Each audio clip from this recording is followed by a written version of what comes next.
In ancient Babylon, there was a man named Arcad who was very rich and widely known for his wealth. He was also known for his generosity. He gave to charity, supported his family, and spent liberally on himself.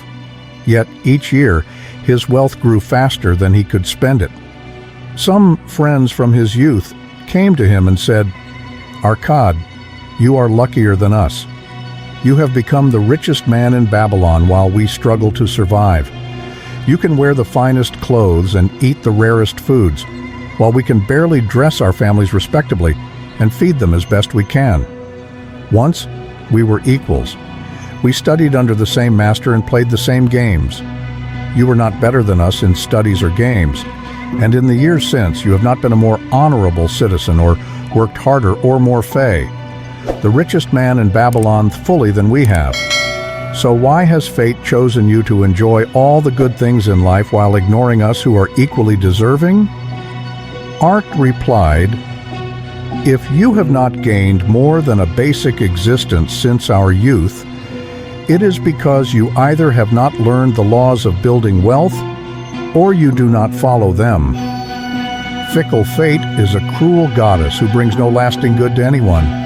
She ruins most men upon whom she bestows unearned gold, turning them into spendthrifts who waste all they receive and are left with desires they cannot fulfill. Others become misers, hoarding their wealth out of fear, living empty and miserable lives. Some can take unearned gold, add to it, and remain happy and content, but they are very few. Think of those who have inherited sudden wealth and see if this is not true." His friends admitted that it was true for the men they knew who had inherited wealth. They asked Arcad to explain how he had become so prosperous. "In my youth," Arcad began, "I saw all the good things that bring happiness and contentment. I realized that wealth increased the power of all these things. With wealth, one can furnish a home with the finest of furnishings, sail to distant lands, feast on exotic foods, buy beautiful jewelry, and even build grand temples for the gods. Realizing this, I decided I would claim my share of life's good things. I would not stand by and watch others enjoy them. I would not be content with respectable but cheap clothing or the lot of a poor man. I would be a guest at the banquet of good things. Being the son of a humble merchant with no hope of inheritance and not possessing any special abilities, I knew that achieving my desires would require time and study. We all have time in abundance, and you have let enough time slip by to have made yourselves wealthy, yet you have nothing to show except your good families. Our wise teacher taught us that learning was of two kinds: the things we know and the training that teaches us how to find out what we do not know. So, I decided to learn how one might accumulate wealth and then make it my task to do so well. I found employment as a scribe in the Hall of Records, working long hours each day. Despite my hard work, my earnings were quickly spent on food, clothing, and other necessities. But my determination did not waver. One day, Algamish, the moneylender, came to the city master and ordered a copy of the 9th law. He said, "I need this in 2 days. If you complete it by then, I will give you 2 coppers." I worked hard, but the law was long, and when Algamish returned, the task was unfinished. He was angry, but since I was not his slave, I was unafraid. I said, "Algamish, you are very rich. Tell me how I can become rich too, and I will work all night to complete the task." He smiled and agreed. I worked all night, and when he returned at sunrise, the tablets were complete. I said, "Now, tell me what you promised." He replied, "You have fulfilled your part of our bargain, so I will fulfill mine. I will tell you what you wish to know, because I'm becoming old and enjoy talking. Remember, the sun that shines today is the same sun that shone when your father was born, and will still shine when your last grandchild passes away. Youth's thoughts are like meteors that light up the sky, but the wisdom of age is like fixed stars that guide sailors. I found the road to wealth when I decided that a part of all I earned was mine to keep. So will you." Then he looked at me intently and said no more. "Is that all?" I asked. "That was enough to change a sheep herder into a money lender," he replied. "But all I earn is mine to keep, isn't it?" I demanded. "Far from it," he said. "You pay everyone but yourself. You labor for others. If you kept 1/10 of all you earn, how much would you have in 10 years?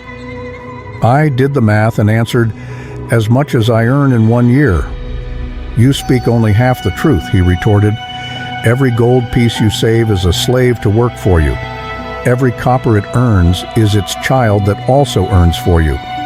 If you want to become wealthy, your savings must earn, and its children must earn too. I am paying you 1,000 times over if you understand the truth I offer you. A part of all you earn is yours to keep. It should be no less than 1/10, no matter how little you earn. Pay yourself first. Then manage your other expenses with the rest. Wealth grows like a tree from a tiny seed.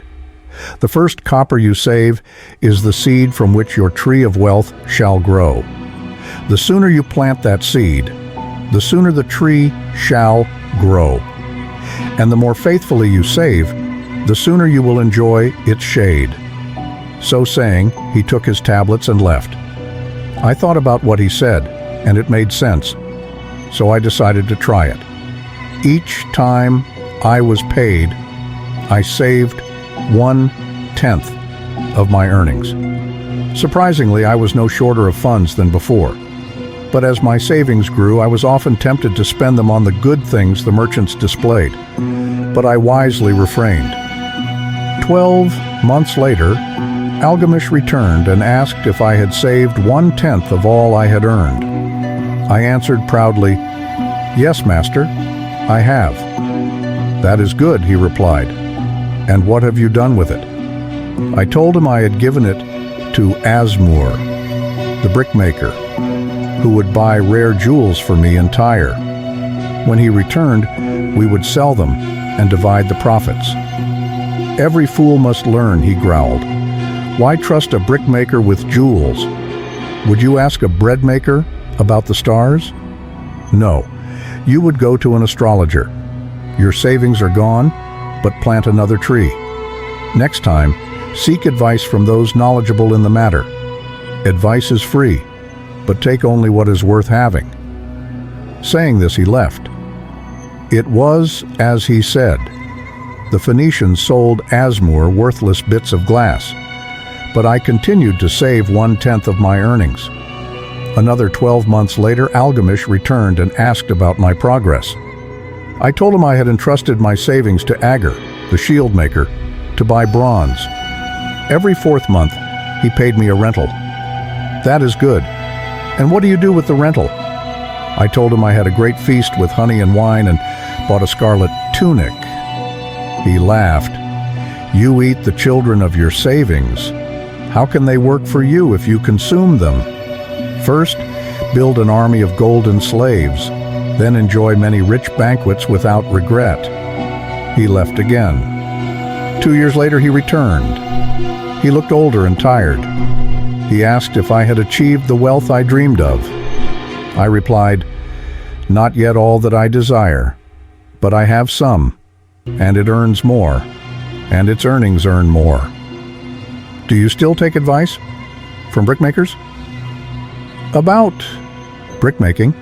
Yes, I retorted. "Arkad," he said, "you have learned well. You first learned to live on less than you earn. Next, you sought advice from those experienced in handling money. Lastly, you learned to make gold work for you. You are now competent for a responsible position. I am old, and my sons think only of spending. If you will go to Nippur and manage my lands, I will make you my partner, and you shall share in my estate."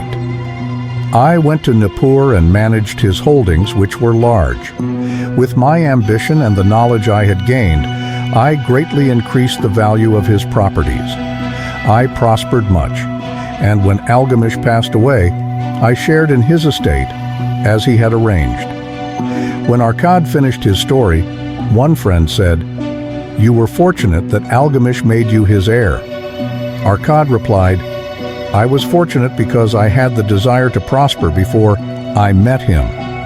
For 4 years, I proved my determination by saving 1/10 of all I earned. Would you call a fisherman lucky who studies the habits of fish for years to cast his nets perfectly? Opportunity favors those who are prepared." "You had strong willpower to continue after losing your first year's savings," said another. Arkad replied, "Willpower is the determination to complete a task you set for yourself. If I set a task, be it small, I will see it through. How else can I trust myself to do important things? If I say I will pick a pebble from the road and throw it into the stream every day for 100 days, I will do it. I am not trained to be a procrastinator. I suggest each of you start with a small task to demonstrate your willpower.